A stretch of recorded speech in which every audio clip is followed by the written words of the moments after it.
সন্তানের মাথায় হাত রেখে আল্লাহ তাআলার দুটি নাম 7 বার পড়ুন, ইনশাআল্লাহ তাআলা আপনার সন্তান সাকসেস হবে। অনেক সময় আছেন মায়েরা সন্তানকে যখন মাদ্রাসায় পাঠান কিংবা স্কুলে পাঠান হাত বুলিয়ে দেন।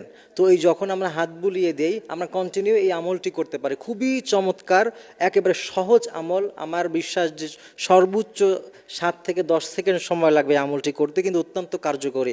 দেখবে নিয়মিত এই আমলটি যদি কোনো মা করতে পারে তার সন্তানের জন্যে, তার সন্তান লাইফ অনেক শাইন করবে, তার সন্তান যেটাই করবে সেটাতে বরকত হবে। কারো যদি ব্রেইন কম থাকে তার মেধা বৃদ্ধি পাবে, ব্রেইন বৃদ্ধি পাবে, মুখস্থ শক্তি বৃদ্ধি পাবে, সব রকমের বালা মুসিবত থেকে আল্লাহ তাআলা সেই সন্তানকে হেফাজত করবে। সেটি হচ্ছে মা এবং বোনেরা তাদের সন্তানকে মাথায় হাত বুলিয়ে দিয়ে আল্লাহ দুটি নাম পড়বে, বলবে যে ইয়া আল্লাহু ইয়া বাররু। এতটুকুই আমল, ইয়া আল্লাহু ইয়া বাররু, এটা বলে সন্তানের মাথায় আমরা হাত বুলিয়ে দেব। যখনই সময় পাই কন্টিনিউ আমরা প্রতিদিন এই আমলটি নিয়মিত করতে থাকবো।